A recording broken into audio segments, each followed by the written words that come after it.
Welcome all to 2024 UN Civil Society Conference Participant Stories. My name is Nitaloya and I'm from India, passionate about SDG 5. Together with my colleague Peter, we'll be moderating this amazing session. So, Peter, do you want to jump on and share a bit more on how we've got here? Right. Thank you so much, Lydia. Nice to have you, and I hope the weather looks okay in India. So before I dive right in, let me see if the guests are on here with us. And I'm just trying to look if we are live as well. So you guys can have this link and you can share it with colleagues, friends, and everyone. So Dr. Hamdi, Mr. David, and Miss Justin. Can you guys wave at us? All right, there we go, my friends. I know Najma is still getting something. Hello, how are you guys? Personally, I'm okay, and just trying to look at things here and seeing how we are going to dive right in. And I see members joining us already. So let me just dive right in as guided by our co-moderator, that is Nitya, all the way from India, joining us. So again, now, this is the participant stories, my friend. And how did we get here? On 9th and 10th, the United Nations, Department of Global Communication and other UN agencies hosted the UN 2024 Civil Society Conference, which happened on 9th and 10th. And I'm told these were the statistics, looking at the number of registered participants, the number of member states from various regions, looking at Africa, Europe, Asia, Latin America, and East Africa. And with us today, we got guests from across the globe coming to share with us their stories, how they found it, and how things went for them. This is just, again, another brief breakdown of how it all went down and how the distribution of the populations was. And I'm told we had a higher population of young people from the global south, which I'm told was very interesting. So that's how we got on here in a brief, but I know there is more into it. And now over to you, Nitya. Okay, so now we'd like to hear a bit more about our kids. So, guys, tell us who you are, what do you do, your favorite sustainable development goal, and why is it your favorite? Who would like to go first? I wouldn't mind now that my name is the first. Yeah. Thank you. Hello, everybody. My name is Hamdi Mohamed Farah. I'm a medical doctor by profession, and I'm the founder and executive director of a national organization based in Kenya called Climate and Health Connect. Climate and Health Connect is a national organization working in the arid region and semi-arid region of Kenya. We usually tackle the nexus between health and the impact of climate on health. Jumping into the SDGs, what is my favorite SDG? SDG 3 and SDG 5 are my favorite. 3, we advocate for well-being, good health and well-being.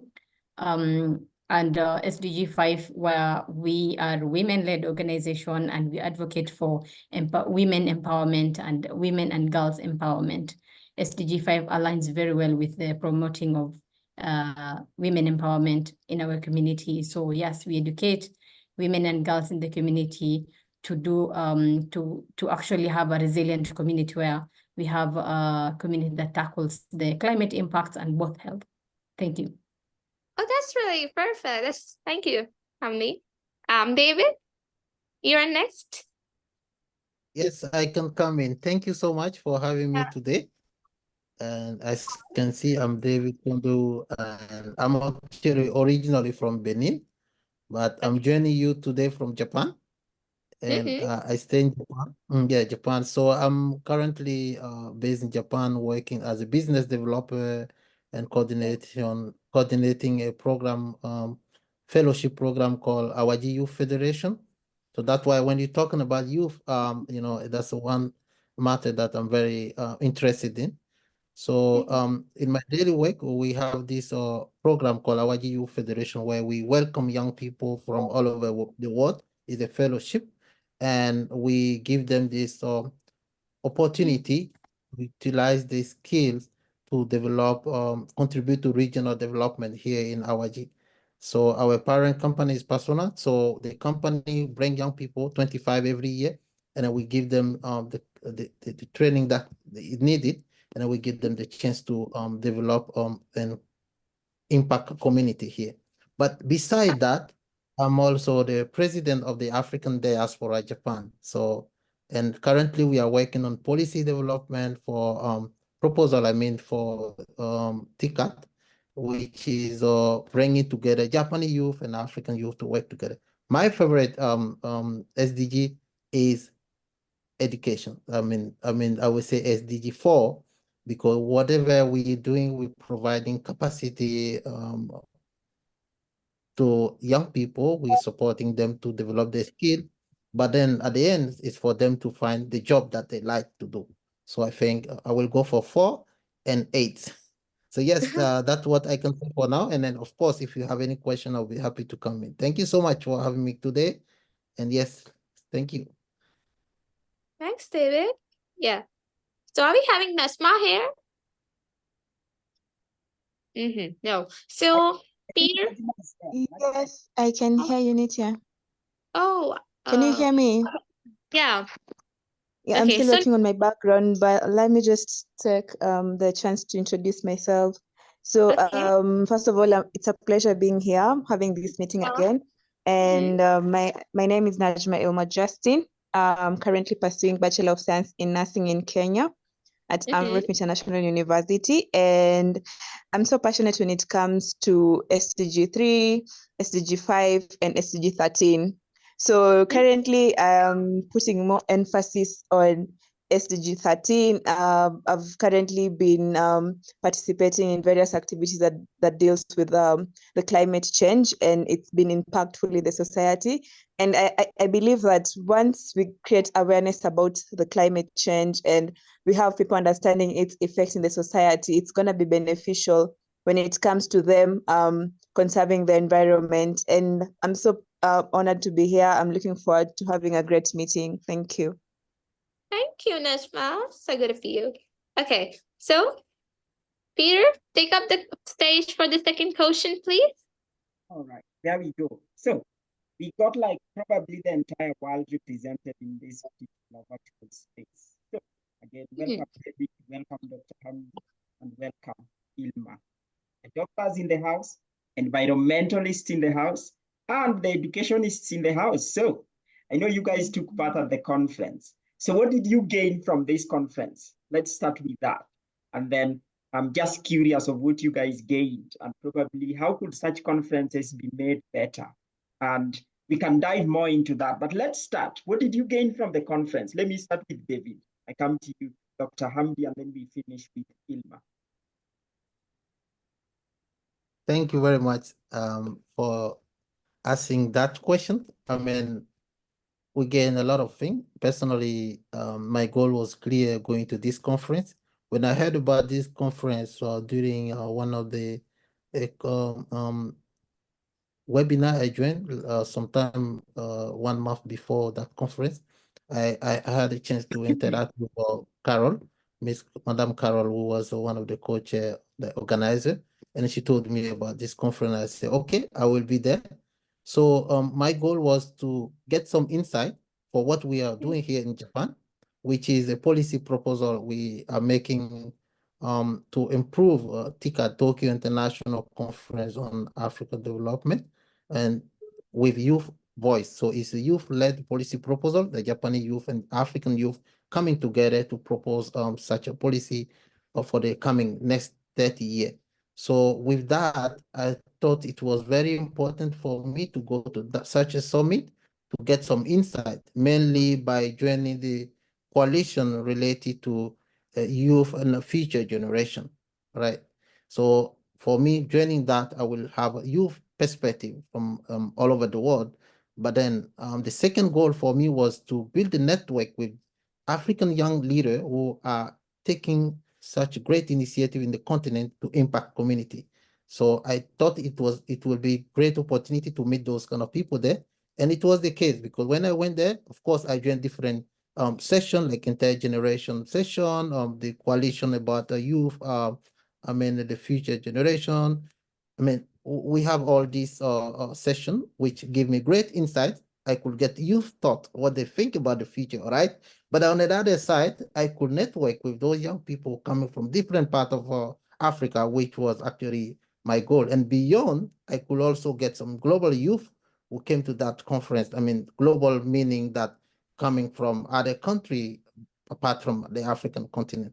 So all this network for me is very valuable. I'm following up with those people I met there, those young leaders I met in the conference, now to get them involved in our breakout session here in Japan, because our policy proposal is about mainly getting survey, but next step for us is the breakout session, getting young people from Africa, I mean leaders and young leaders from Japan to interact and discuss and tell us what they think the next 30 years could be when it comes to impacting community or society in Japan, in Africa, and beyond.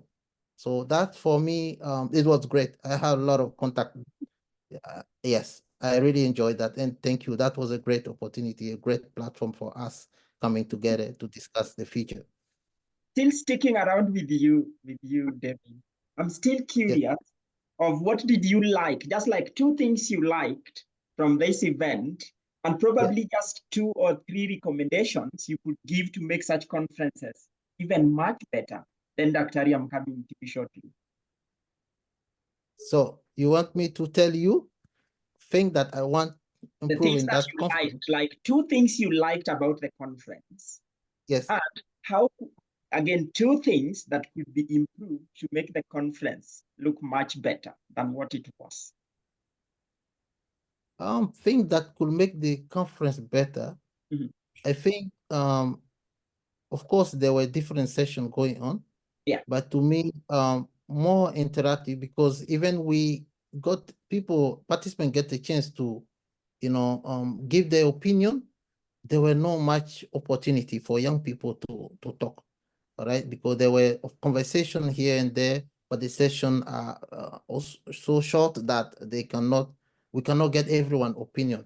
So to me, if we did have some pre-session engaging youth in different coalition, having them discuss prior the session, those thematic, then coming to this forum will be like reporting what we have discussed, right? But at the forum, we were getting youth opinion here and there, and for me, it would have been more efficient if we got those opinion before through some pre-session.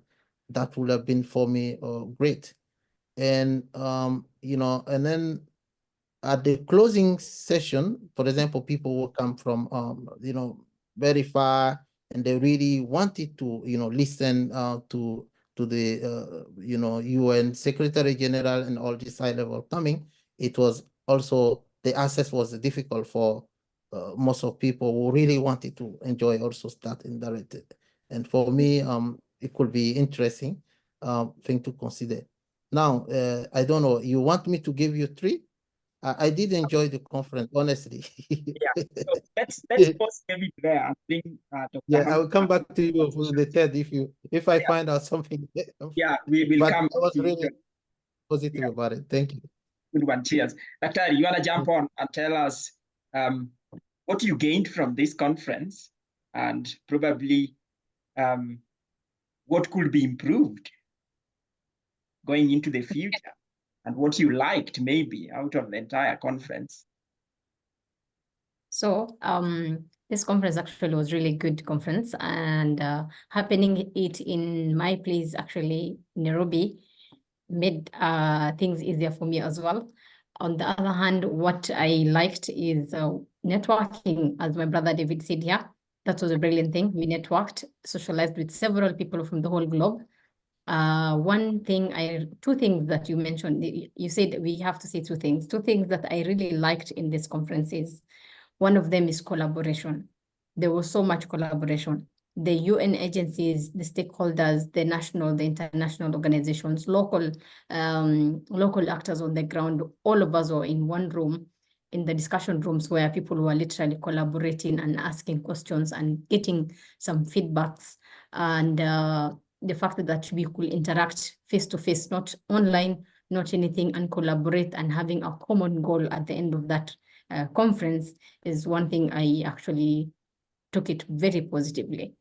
The other thing I really liked is the communication part, whereby the mic could come to your place because you have a question.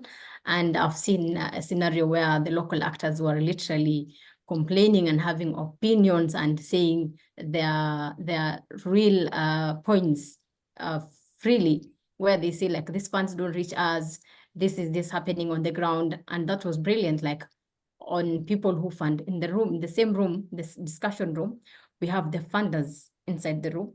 We have the local actors who are the final on the ground, and all the intermediates, and all of us are listening to the real points. That actually was another point that I really liked. What I can point out for the improvement part, I feel like those 2 days were very tiring. There were so many people from the ground.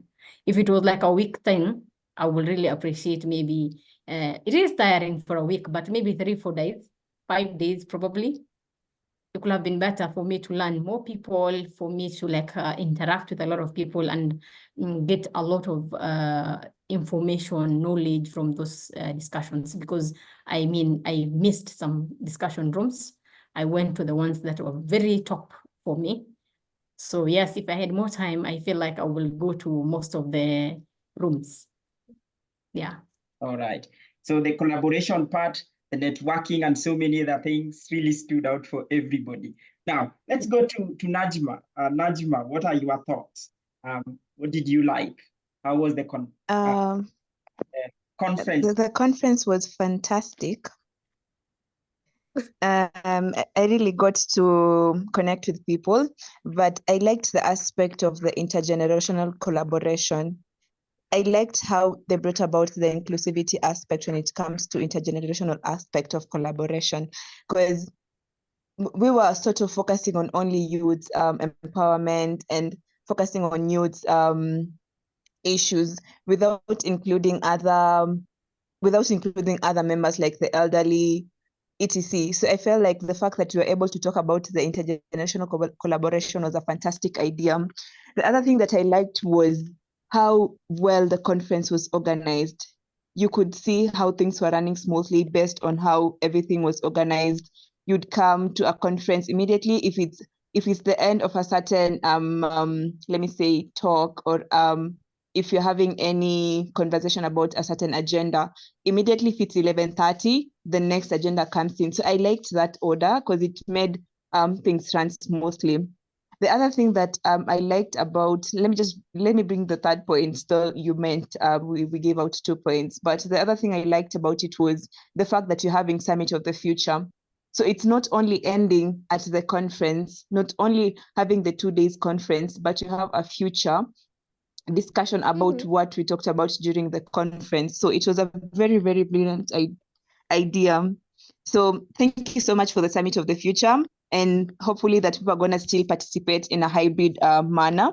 And then I'd still recommend that I was able to have various individuals who were having issues to attend this conference, basically because they were not able to accommodate themselves in Kenya. So I was suggesting, if it's possible, if the conference can have a way of sort of catering for some accommodations for various individuals, that would be a pleasure for me, because many people really wanted to attend it, but then due to various circumstances, they were unable. Yeah, that's what I can say about the recommendation. And the other thing is, I'd prefer we have more youth involvement, because again, youth are the future activists for various SDGs. So I feel like if you have more youth attending these conferences, they're going to impact the society at large. So that's something we also need to look at.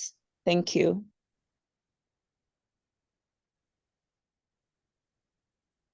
Whoosh! Najma, that was a point to be noted. We actually need funding. Well, so let's get into our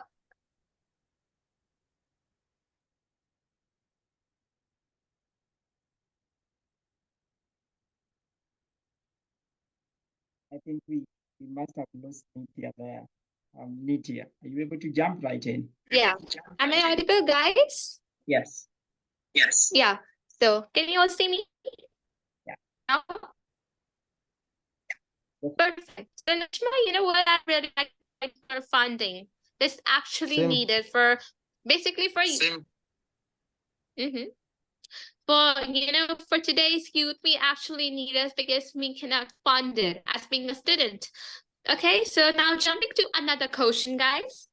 Only 12% of the SSGs are on track. The rest are off track. Am I audible? Yeah. Am I audible? Okay. Yes. Never mind, I'm facing some network issues. Okay, so only 12% of SSGs are on track. The rest are off track, while others are, you know, even on backtrack. Why do you think this is so? Who'd like to go first? Hamdi, you? Sure. Why do you think? Okay, so Okay. some of the SDGs, like my favorites, the one the gender equity, well-being, health, the sectors that our organization is dealing with on the ground. I would like to comment on that. And one of the reasons why I think the SDGs will be lagging behind as per the goal 2030 is one of them is the natural disasters that are happening in the regions. Like, for example, if you wanted to achieve 90% or even above, where the community that we are serving to have well-being and good health and well-being.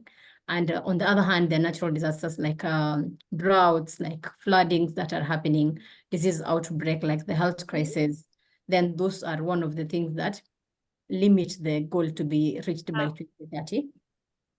Yeah, so the other thing is the gender equality. Wow. In that aspect, I will say what lags behind is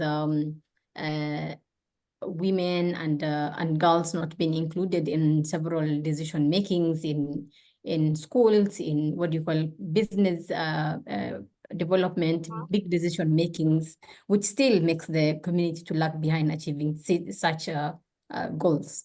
Some of the other things are policy implementation. Every organization, every agencies, every body that governs a community has a lot of policy written down, but implementation is now where the real deal is. So unless we emphasize on policy implementations, then I feel like we're still going to lag behind on terms of achieving the SDG goals. It matters a lot. Like for, you know, gender equality, we still need to take action. In India also, we are literally on back and people think that we are, you know, going through it all. So who'd like to go next? Nashma, will you? Sure. I'll just take it. So personally, the reason as to why I feel like some of the SDGs are lagging behind is the lack of accountability when it comes to anything that are being sort of planned or anything that has already been executed. We really have lack of accountability when it comes to that. The other thing I also want to focus on SDG 3 and SDG 13. So when it comes to SDG 3, the reason as to why I feel like things are not working out as expected before 2030 vision is the lack of awareness when it comes to health issues. Like people do not understand the health problems. They do not understand the importance of health facility engagement, sort of such of things. So I feel like we really need to create awareness when it comes to health. We need to have health education at large. And then when it comes to climate change, that's the same climate action, the SDG 13, I feel it's the same thing. People do not understand the importance of conserving the environment. People do not understand on how best they can conserve the environment. How well are they able to chip in when it comes to conserving this environment? And then I go back to, again, funding. Funding is something that you might have an idea, but then without funds, there's nothing you're going to do. So I feel like the government needs to sort of provide unlimited funds when it comes to important projects that are impactful to the society, especially when it comes to SDG 3 and SDG 13. Yeah, that's what I can say. Yeah, funding is so important. Nusma, I also agree on this point as mentioned before. So, David? Yes. Yeah, please go ahead and tell us. Yes, thank you very much. I think this is a very important question. Talking about the current situation of the SDGs, why are we not able to reach what we've been expecting, right? If I got you right. I think my colleague have already mentioned several things that I supposed to say, like lack of financial Recording in progress. like resources. Mainly, if you think about global south, you think about country in our continent in Africa, and the resources are not available that much to tackle the SDG as it's supposed to. And my favorite is I talk about SDG 4 always, because I always believe when people have the right education, they will have the right skill for the job market. And what we are facing in Africa, which has a more than like 60% of the population under 25 years old, I think this is a very important one. So imagine people who are not able to afford, the minimum, to sustain their own self, or maybe for their families, talking about ideal world, right? Because what we're talking about is our hope is to have the better world. But to have the better world, you better have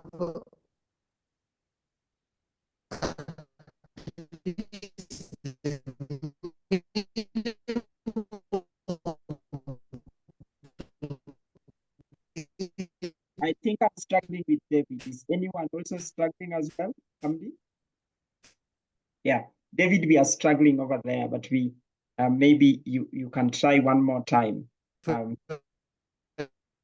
David. Before you even think about the future, because it's save the future. So, hello? Yeah, carry on, David. Yeah, carry on. Okay, thank you. So I was saying lack of resources, enough support to mainly contribute to the quality education. Education means, of course, we have the general education system, but we also need capacity building for young people. And I think those things, when people have this minimum, the knowledge, and they have the living, I think they can be able to carry on this SDG properly. So that's one of my things. What are the thing I want to mention? And then COVID comes in and surprised everyone, right? So that's something also that I believe have also impact the progress somehow.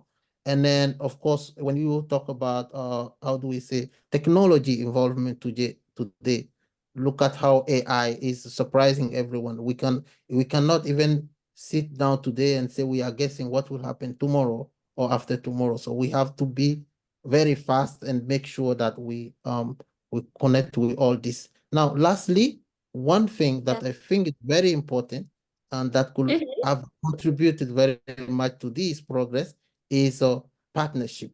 People coming together to work together is something I believe we mentioned about it in SDG 17, but I believe we could have worked more around that. Then people can take the solution of what have worked in different countries to replicate in other countries. Because when the partnership work properly, you are able to replicate, all right? Let's say it's working better in one or in some country, all right? So why not replicating through partnership? For me, that's something if we can adopt, it will be very effective. Yeah, for now, I will say those and say thank you. Thank you, guys. All the points are to be noted, like each and every point you guys mentioned are really, we need to value them. So moving on into our next question, which is related to this. What do you think can be differently done to bring the goals back on track and even achieve them by 2030? Okay, who'd like to go?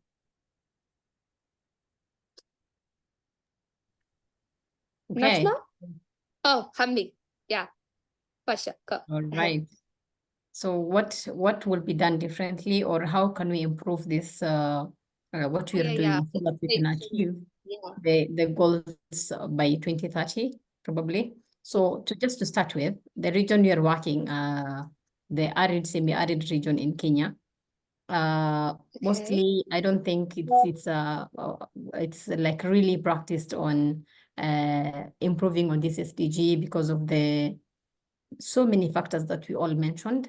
One thing I would like to emphasize on is we should have a lot of creating awareness on the importance of achieving these goals, and the way we're going to achieve, we like literally have lined them down as a community, as national organizations, as the government, as international organizations, all of us. How can we collaborate to achieve these goals? For example, what I mentioned earlier, health crisis. How can we achieve SDG 3, whereby the health of the community living there is improved? So, for example, like maybe if the community knows how to handle outbreaks, or how to maybe tackle some challenges on the ground. Like, for example, if there's a disease outbreak, let's take a cholera outbreak. If the community is enlightened and educated, and the people there create a lot of awareness on the cholera outbreak, or maybe TB, on how people get from each other, you know, all that, then I feel like that community will be much resilient on tackling it. And with time, we're going to achieve on maybe half or even 3/4 people getting well-being in the health sector. In climate, what right now is happening, if the community is we advocate for climate change, and we all become ambassadors on our ground. We plant instead of cutting the trees. The community is encouraged to do a lot of activities. I feel like we're going to achieve climate action, SDG 13. And on the other hand, for the women empowerment, girl empowerment, and if we literally take, starting from the men on the ground, if they educate their wives, they do some economical empowerment for the family, starting from your family, extending to your neighborhood, and so on and so forth.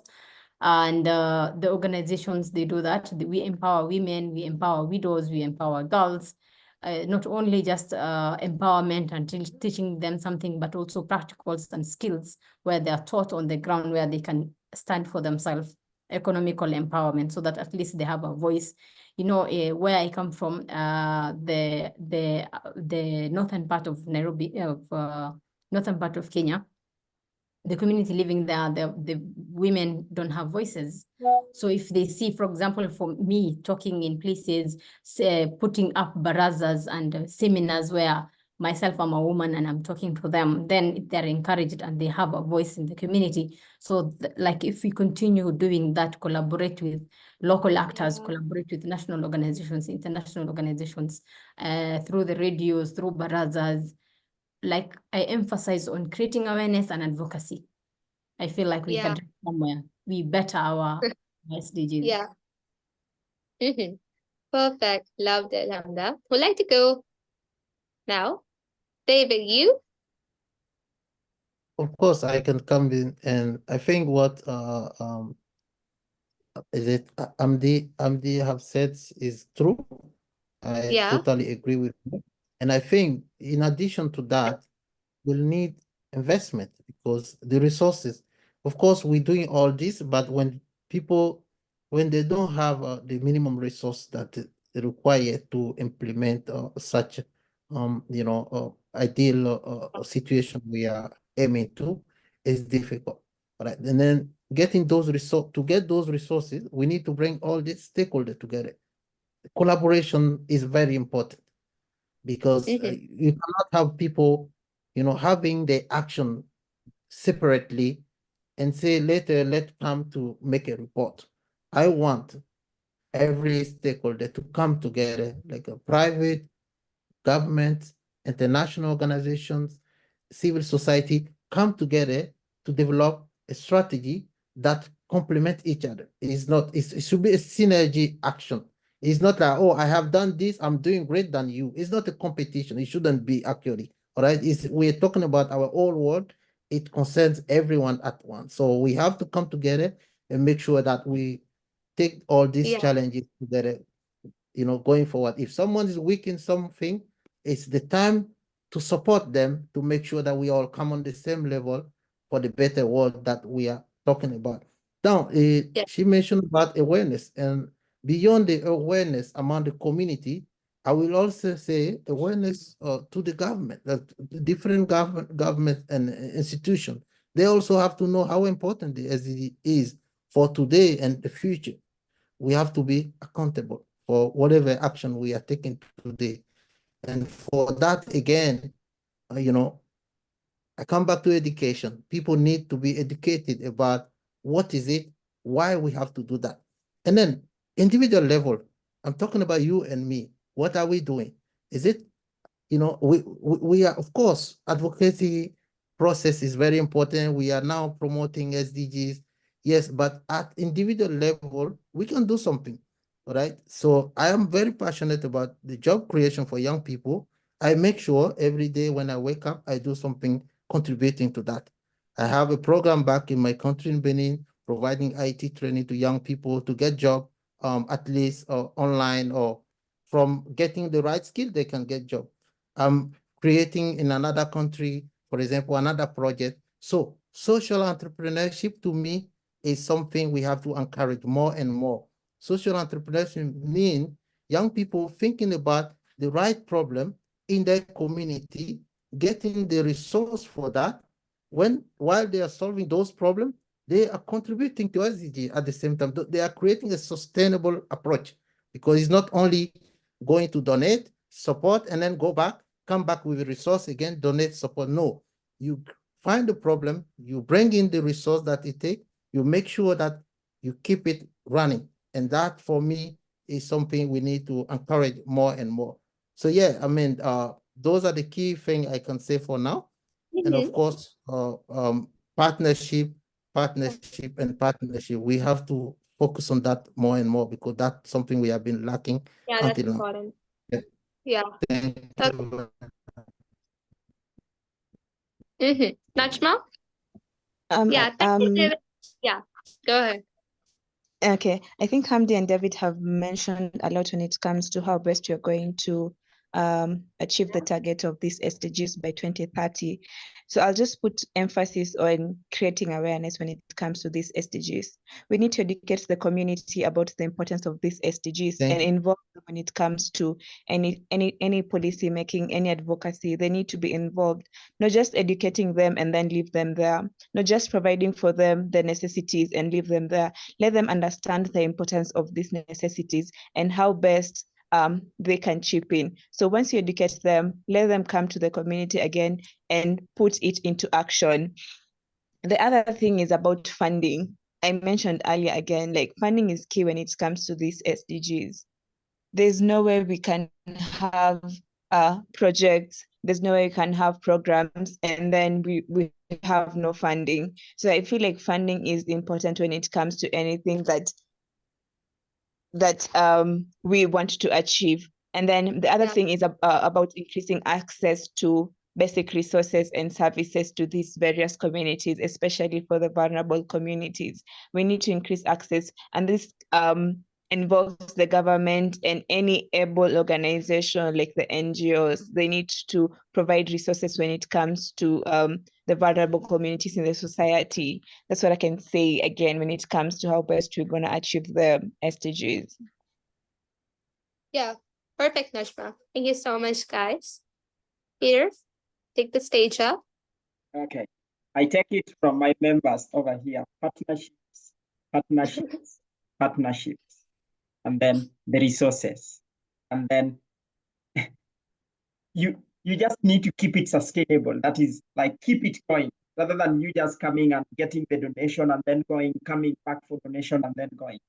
A very interesting conversation going on. And now if I bring this one, I know our guests have been baptized. We have Tedros in the house, we have Susan in the house, we have Audrey in the house. So David, I know now your new name is the Director General of UNESCO. Now, if you are the director of the UNESCO, what will you do? And this time I just want to give you 2 minutes, David. What will you do to ensure that your favorite SDG is achieved? Najma, then I come to you.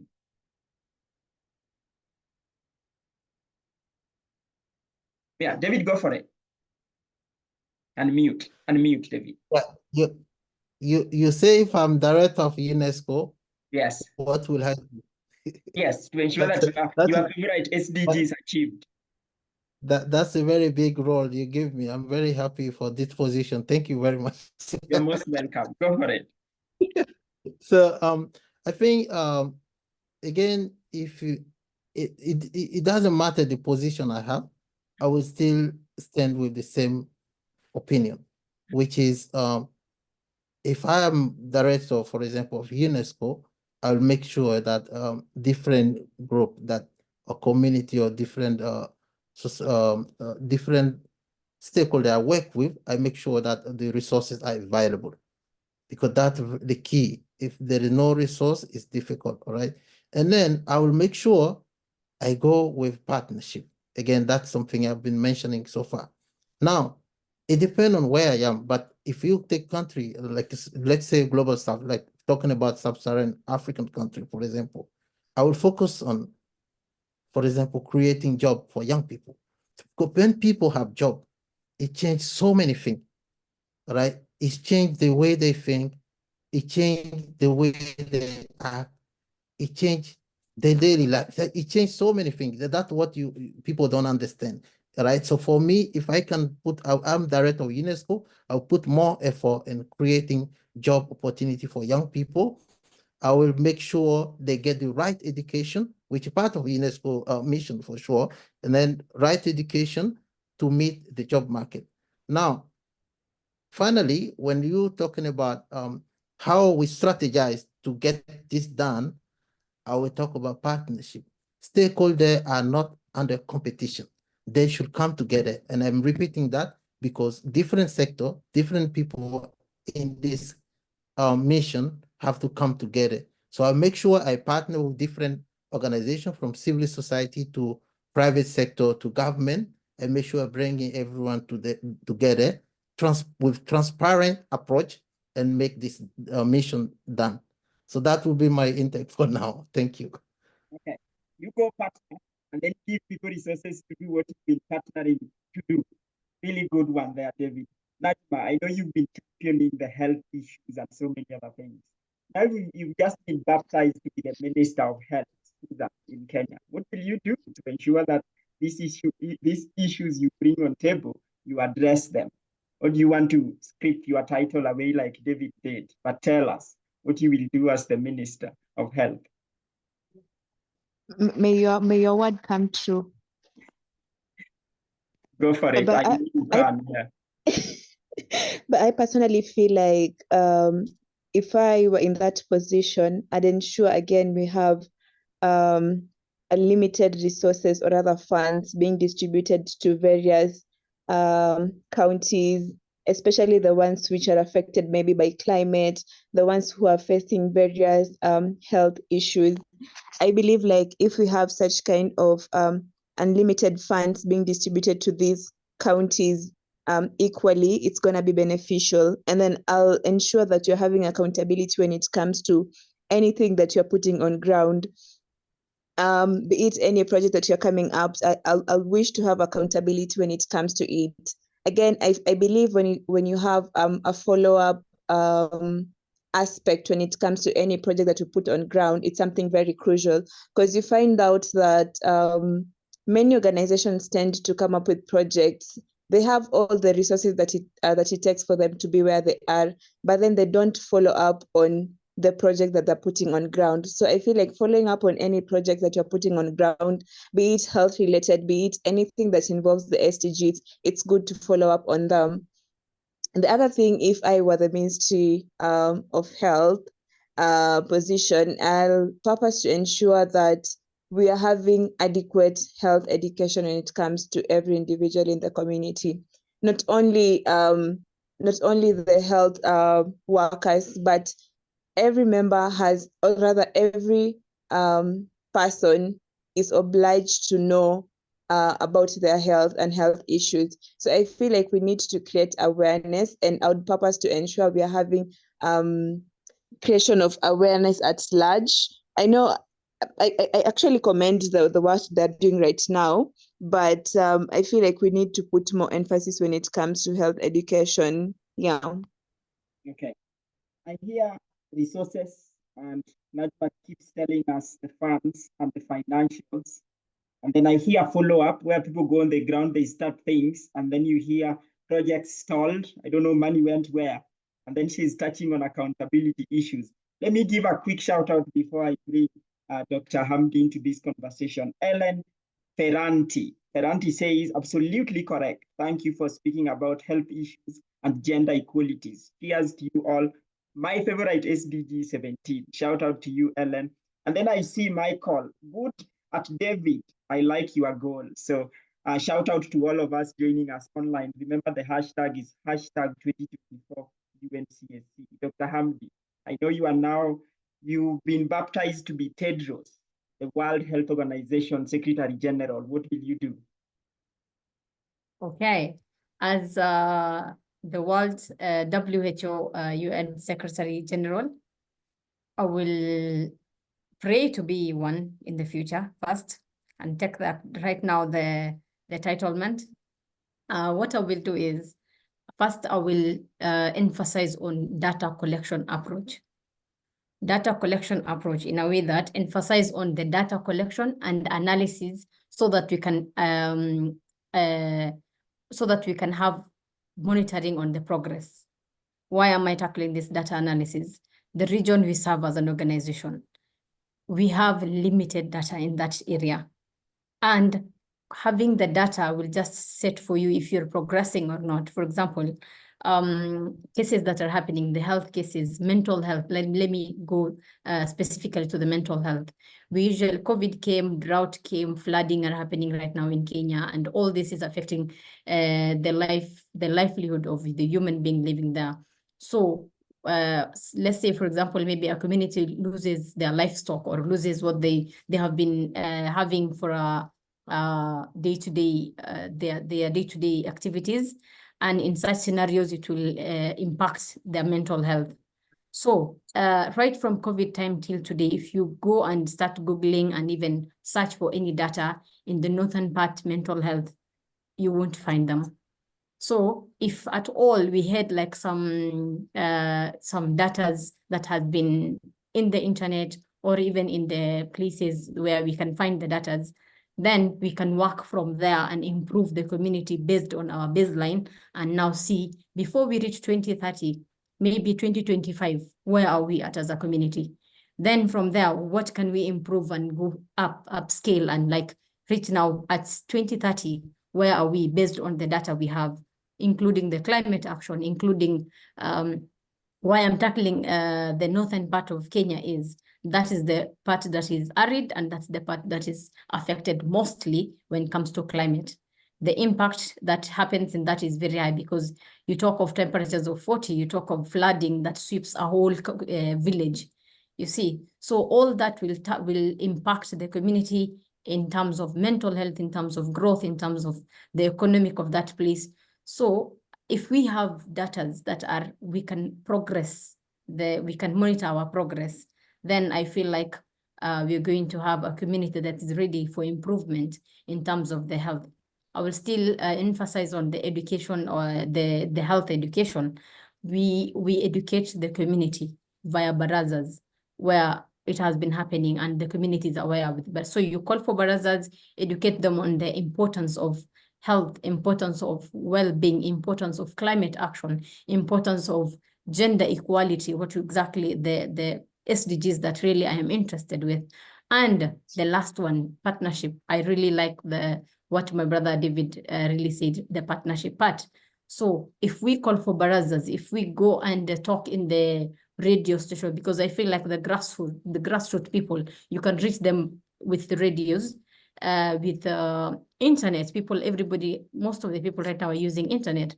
So if we like advocate and educate our community based on how to improve on these SDGs, then yes, we are ready to reach our goals. As Tedros, I will emphasize on that. Thank you. Great. So as we are coming close to the end of our session, we are here with another question. What actually actions are you guys taking up to, create our common future? David, go first. What action are you taking? Thank you. Can you hear me? This is a very good Yeah, question, because I'm a man of action. I love action, and I stop talking and I keep taking action. So from my work, my daily work, you will see that what I'm doing as a coordinator of this our youth federation, bringing young people from all over the world to contribute to the capacity building, but also giving them chance to contribute to regional development here in the island where we base in Awaji. That's one thing I'm doing on daily basis, all right? So then when I go on the other side on my private activity, for example, as I mentioned before, I have Africa Samurai based in Benin. We provide, together with Japanese partner, IT training to young people, web engineering, machine learning. And when they have the IT skill, at least they can have a online or outsourcing freelancing work. That's something I'm doing. Recently, that new project, I'm opening a salon in Cote d'Ivoire, for example, just to offer job opportunity for young people over there, because through that, I want to replicate some project I'm already working on. And then back in Japan, we now proposing policy proposal for to the government and different stakeholders to make sure we bring Japanese youth and African youth to co-create the knowledge, that young people in Japan have, and the knowledge that young people in Africa have. If we bring them together, I believe that they will do magic. That's something I'm working on. There's more I'm doing, but those are the things I can quote now. And I'm every day I'm taking action. So for me, there's one thing: when I wake up, when I sleep, is creating job for young people. When they know, when they have a job, they can think and they can impact. But when they don't have the minimum, it's not good for our society. So if there is anyone who want to offer opportunity to young people, give them chance to become social entrepreneur, give them chance to create job for themselves and create job for other people. And that's something I stand for every day. So I'm working on it, and I'm keep working on it. Yeah, that's very good. Who'd like to go next? Yes, thank you. Yeah. Yeah. Continue next. Hello? Yeah, you're audible. Continue, Hamdi. Can you hear me? Yeah, we can hear you. Okay. The actions. One of them is advocacy. What we are doing on the ground is we are creating a lot of advocacy in terms of climate action, in terms of health. Am I audible? Yeah, you're audible. Completely fine. All right. So one of them is advocacy. We advocate for climate action. We advocate for good health and well-being on the ground. And how do we do that? We have several support groups, especially for women. As I told you, our organization is women-led. And we have groups of women where we are literally encouraging them and educating them so that they can pass the knowledge to the community, to the people we can, because as an organization you can deal with some of the leaders, and then now the leaders represent you on the ground, and we call them women champions on the ground.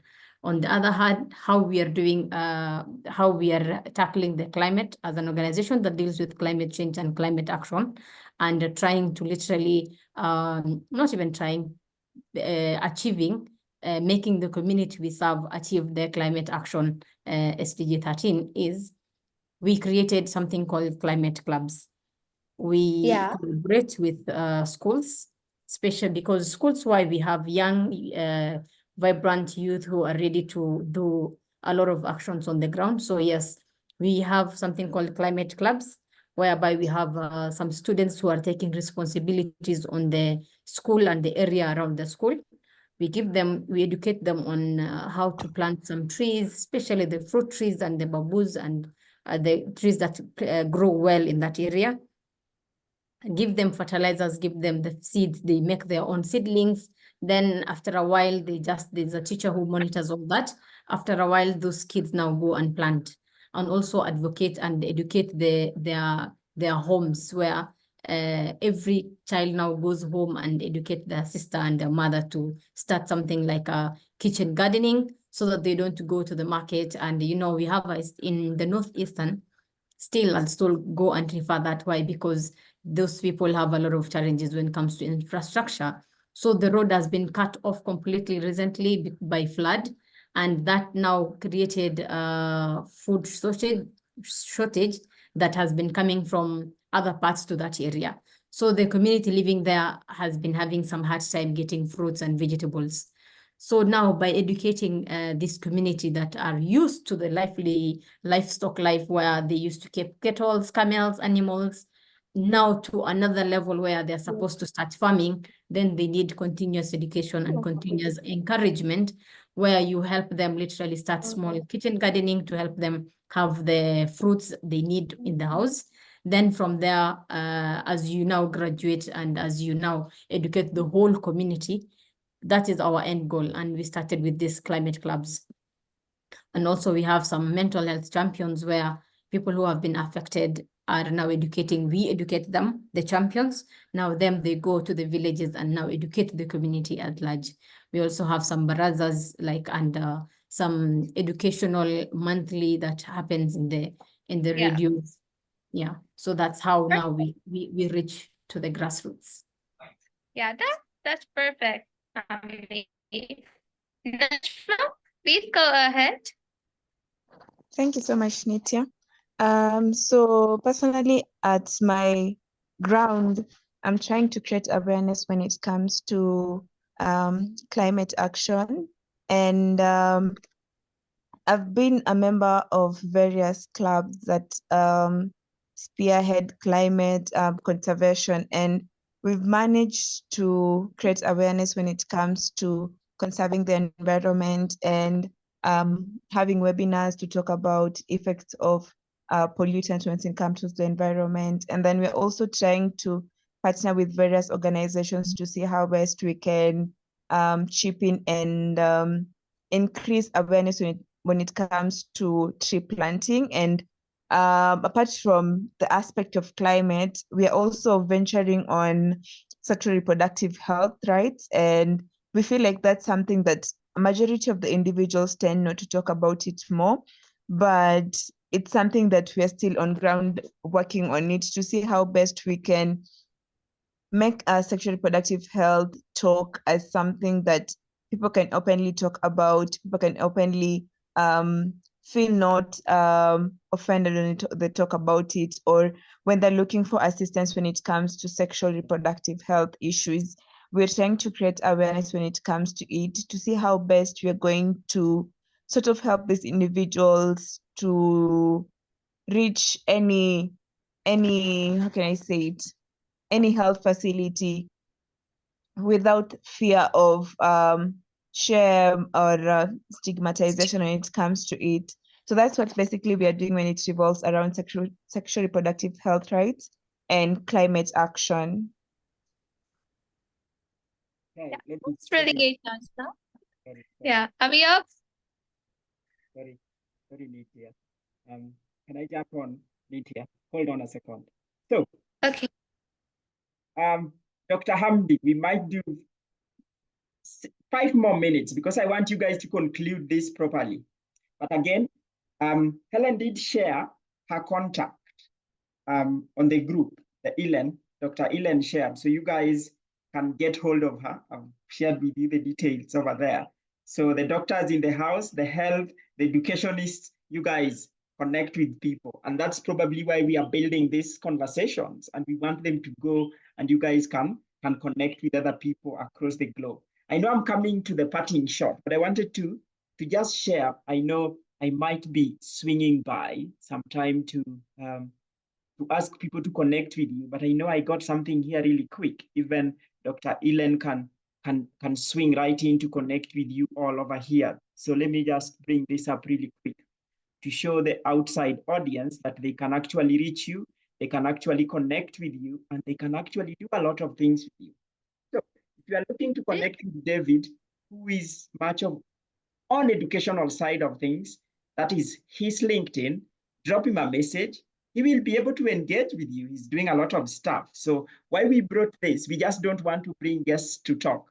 And that's why that question is very specific. You hear Dr. Hamdi doing things, trees in schools and all many other things. You hear Najma doing things. You hear David doing things. So this is not one of those platforms that we will just come and talk. We want you to come talk, collaborate, and do something.